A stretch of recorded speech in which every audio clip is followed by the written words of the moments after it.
Pop, pop, pop. Salut, salut, salut. On est le 10 octobre, le vendredi 10 octobre.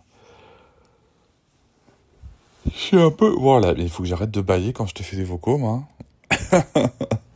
Non, je suis posé là, En fait, le temps est passé hyper vite cette semaine. Je sais pas si je t'avais dit, mais la semaine dernière, en fait, par inadvertance, la nounou a donné des œufs à Lucas. Et, euh, et on s'est dit, bon, en fait, les œufs, on a essayé de les réintroduire plusieurs fois, et à chaque fois, ça a vraiment foutu le bordel en termes de RGO, tu vois, de reflux. Là, on s'est dit, bon, écoute, c'est fait, on va tester. Première 24 heures, rien. Franchement, nuit nickel et tout. On se dit, bon, ça serait cool que les œufs, on puisse les réintroduire, tu vois. Et parce que t'imagines, ça fait des gâteaux, enfin voilà, ça fait plein de choses, quoi. Deuxième nuit, un peu plus agité, mais rien de foufou. Et sauf qu'en fait, après, ça a merdé, quoi. Après, ça a merdé. Alors, sachant qu'en plus, on était en train de diminuer le traitement, ça a joué aussi, tu vois, je pense, dans les paramètres. Et après, ça a merdé. Et là, on s'est retrouvé avec Lucas, tu sais, t'as l'impression de revenir en arrière, un an en arrière, en mode, voilà, il pleure tout le temps, il se tord de douleur, le pauvre, il souffre et tout. Enfin, voilà. Donc, ce fut un échec. Et on est revenu à la dose où ça marchait, quoi. Voilà, le problème, c'est que ça fait que vraiment des nuits pourries. Et quand je dis des nuits pourries, et encore, moi, tu vois, je les vis à peine, hein, c'est Noëlla qui les subit au max, quoi. Et voilà, c'est compliqué, mais bon, là, on est retourné à la dose. Pardon, à la dose. Tu vois, c'est peut-être pour ça que je baille aussi. On est retourné à la dose avant. Donc on a remonté la dose de traitement. Et puis on va le laisser se stabiliser. Ça prend 2-3 jours généralement pour que ça revienne à la normale. Et puis on réessayera plus tard de baisser le traitement. Et puis les œufs, on verra plus tard. Mais bon, c'est un cher prix à payer quand même, hein. Sinon Sarah, ça va. Écoute, on a mis en place 2-3 trucs par rapport à certaines difficultés relationnelles qu'elle avait. Ça fonctionne. Donc voilà, ça suit son rythme, ça suit son cours. Mais c'est cool. C'est quand même très très cool. Et puis quoi d'autre, du coup, avec Noëlla est fatiguée. Alors oui, tiens, petit point financier. Euh, on nous a donné l'argent qu'on nous devait. Donc ça, c'est cool. Moi, c'est arrivé juste hier, tu vois, dans l'après-midi. Donc déjà, ça fait un point en moins, tu vois. Moi, j'ai pu réserver studio pour la semaine prochaine, payer mes prestataires, etc. Donc c'est cool. Et puis surtout, plus avoir ce truc de me dire, putain, mais là, je peux plus avancer, quoi, tu vois. Alors que j'ai quand même des projets pour le podcast.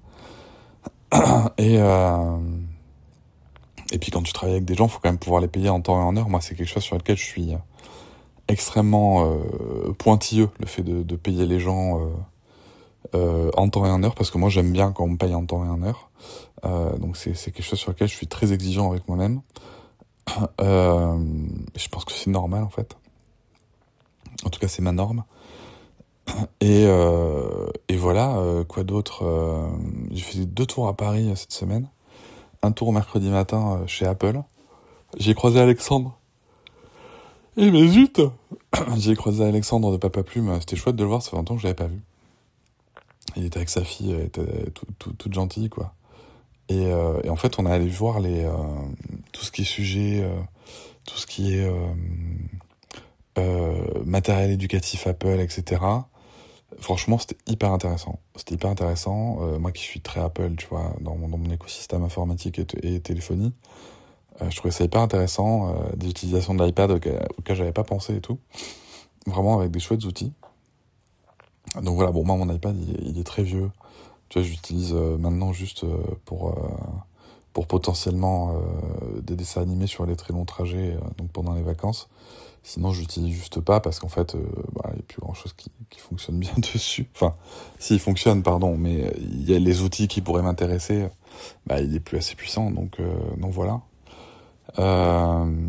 Mais c'est vrai que ça peut être un outil hybride de mobilité hyper intéressant, et même pour les sujets éducatifs, avec les enfants, l'acquisition de connaissances et tout, c'est vraiment hyper important. Je disais à la personne là-bas que moi je me rappelle avec un peu d'émotion, tu vois, les premières encyclopédies sur CD-ROM en cartable. Ça fait vieux de dire ça, hein. Mais tu vois, je trouvais ça dingue que tu puisses cliquer. Et je me rappelle vraiment, tu vois, de la Terre, en fait, quand t'apprenais comment est constituée la planète, tu vois. Que tu puisses cliquer et voir comme ça, petit à petit, te rapprocher d'une planète terrestre. En fait, il y avait quelque chose d'hyper intéressant, je trouve, dans le fait de... Bien sûr, je l'avais déjà vu en plus à l'école, je fais dans des livres et tout. Mais là, tu vois, tu pouvais interagir, même si c'était une interaction juste d'un clic, tu pouvais interagir avec le contenu, donc je trouvais ça dingue. Et je me dis, là, tu vois, aujourd'hui, les enfants, ils peuvent avoir quelque chose, une maquette en réalité augmentée qu'ils peuvent manipuler avec leurs mains et tout. Enfin, je trouve ça hyper intéressant, vraiment hyper intéressant comme outil. Donc c'était cool d'aller là-bas. Bon, malheureusement, on nous a pas offert d'iPad. Voilà, ça aurait été sympa. Par contre, ça m'a demandé de me lever très tôt parce que c'était à 8h30 là-bas à Paris. J'ai pris le train à 5h30. Et du coup, c'était cool parce que Lucas ne dormant pas, j'étais réveillé à 4h par Lucas qui s'est réveillé, là, à l'heure où j'ai mis mon réveil. Voilà, c'était beaucoup moins drôle pour Noëlla, bien sûr, qui n'a pas prévu, elle, de se lever à cette heure-là. Et tu vois, j'ai pris le parti de partir avec ma machine pour... tu sais, je fais de l'apnée du sommeil, donc j'ai une machine qui m'envoie de ce qu'on appelle de la PPC, de la pression positive en continu. Donc c'est de l'air, quoi. Et du coup, j'ai pris le parti de la mettre dans mon sac à dos et de dormir comme ça dans le train, mes meilleures idées du monde. C'est la première fois, parce que j'ai déjà pris le train aussitôt, et c'est la première fois que je le vis aussi bien. J'ai dormi dans le train, mais tu vois, avec une bonne respiration, etc.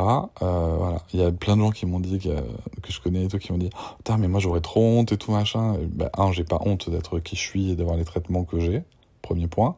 Et de deux, en vrai, j'ai moins honte de sortir ma machine plutôt que de ronfler comme un gros porc, la bouche ouverte, au milieu du train, et de faire chier vraiment tout le monde, quoi.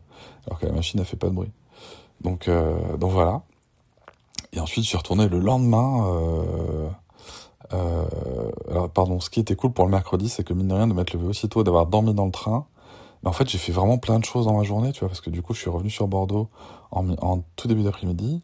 J'ai pu voir ma fille, j'ai pu l'amener aux activités, j'ai pu préparer le repas. Enfin voilà, on a pu faire plein de trucs. Et en parallèle, Noëlla, qui est partie du coup aux urgences avec Lucas parce que vraiment s'inquiéter, ça allait pas mieux. Alors là, maintenant, on a trouvé ce qu'il a.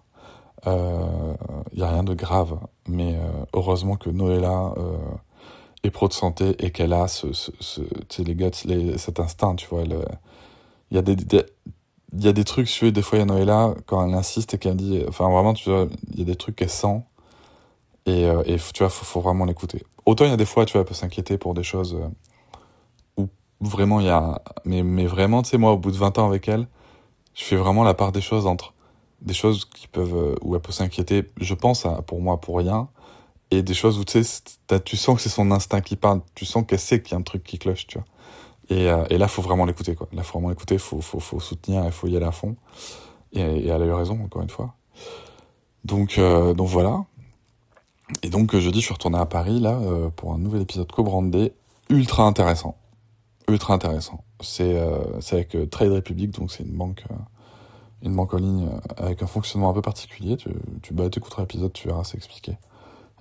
Mais c'était avec Mathias Bacchino, le gars est hyper intéressant. J'avais lu son livre, du coup, en prépa de l'épisode et tout, sur le lien à l'argent. Et tu sais que c'est un sujet, moi, avec l'argent, c'est tellement un grand tabou que c'est un sujet forcément que j'aime aborder, parce que j'aime bien aller casser des tabous.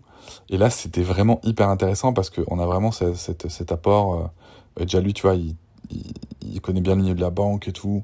Et surtout, en fait, dans le lien à l'argent, il a été très clair. Il a bien défini les termes aussi de ce que c'est épargner. Enfin voilà, on a fait vraiment quelque chose que les gens vont pouvoir s'approprier. Et aussi plein d'astuces sur comment accompagner le lien à l'argent avec les enfants. C'est un truc que j'avais voulu faire avec Fabrice, mais je trouve qu'on n'était pas allé assez dans le concret. Enfin, on avait traité un aspect, mais on n'était pas allé dans les cas concrets vraiment. La Mathias, il y allait clairement avec des super exemples. Donc j'ai vraiment beaucoup aimé ça. Et voilà, et j'aime bien, outre le fait que ce soit rémunéré, si tu veux, j'aime prendre du temps pour ces projets-là, moi ça me va, tu vois. Du coup, je suis rentré hier soir. Je suis rentré assez tôt pour coucher les enfants. Enfin, en tout cas pour coucher Sarah, Lucas, c'est Noëlla qui l'a couché. Et donc ça, j'étais content aussi. Et du coup, le soir, je me suis dit, tiens, je vais aller courir comme ça, je vais faire mon sport, parce que généralement, je cours le mardi et le vendredi, et je vais aller faire mon sport, et ça sera fait, et puis comme ça, demain, je vais juste bosser, tu vois, je vais pouvoir rattraper et tout. Que nenni. Enfin, si, je suis allé à la salle, j'ai voulu courir, mais mon Dieu, mais qu'est-ce qu'il faisait chaud. Oh, qu'est-ce qu'il faisait chaud, bordel. Mais j'ai couru 30 minutes, j'en pouvais plus. Et je me suis dit, laisse tomber, parce que sinon je vais m'épuiser. Il vaut mieux que je m'épuise pas et que je tente de recourir demain, dehors. En plus, il faisait trop beau, du coup, c'est ce que j'ai fait, j'ai couru ce matin. 8 kilomètres comme prévu dans le programme, là, et c'était vraiment trop bien. Mais, oh là là, mais c'était horrible. En plus, l'ambiance le soir à la salle, dans cette salle, c'est naze. En fait, t'as les go muscu, mascu, virilistes de merde qui sont là, ils sont tous là à faire les coques, là. Et tu sais, comme il n'y a pas les coachs de la salle, en fait, ils ont l'impression qu'ils sont chez eux. En plus, je suis pris la tête avec un gars parce qu'il voulait pas tourner sur une machine. Et j'étais là, mais pourquoi, en fait, tu vois, enfin, il était avec ses potes, là, enfin. Et bon, moi, après, je me démonte pas parce qu'à un moment, juste, on est dans une salle de sport, on tourne sur les machines, c'est tout, tu vois. Et le gars et tout, il s'est vénère, en mode, tu vois, il s'est levé et je lui disais, mais tu es vraiment là devant tes potes, tu veux qu'on se foute sur la gueule parce que t'as pas voulu tourner sur une machine. Et du coup, ses potes ont rigolé, et puis je pense qu'il s'est senti un peu con, et puis il a tracé. Mais ah là là, enfin bref, ça c'était anecdote, tu vois. Mais le sport, quoi, du coup, je l'ai fait ce matin. Et ensuite, j'ai enchaîné avec les courses, etc. Et par payer ensuite toutes mes factures, et réserver pour le studio et tout. Et mine de rien, tout ça, ça prend gavé de temps, en fait. En vrai. Ça a l'air de rien, mais toutes ces tâches administratives, ça peut te bouffer une demi-journée en un claquement de doigts, quoi. Donc voilà. Et demain, je vais à Uzerche en voiture. C'est à côté de Brive-la-Gaillarde. Pour une conférence. Ça, c'est chouette. J'aime bien les conférences. Et, euh, et voilà. Bon, après, c'est un peu dur parce que là, du coup, j'ai fait pas mal de déplacements. Euh, et, euh, et c'est le week-end. Donc bon, je serai pas avec mes enfants et ma femme. Mais bon, c'est pour la bonne cause. Il faut aller chercher cet argent-là aussi. Et il faut... et puis en vrai, les conférences et tout, c'est des moments que j'aime beaucoup, beaucoup, beaucoup, beaucoup. Donc voilà. Mais bon, Noëlla est pas toute seule. Et non pas qu'elle puisse pas être seule, hein, attention, hein, c'est pas ça, mais c'est juste que c'est quand même rassurant, tu vois, si elle est fatiguée, qu'elle puisse avoir du relais. Et puis après, on aura le dimanche, et puis ça sera chouette. Et puis après, on repartira pour une nouvelle semaine. Bon, j'espère que ça va, toi. À bientôt.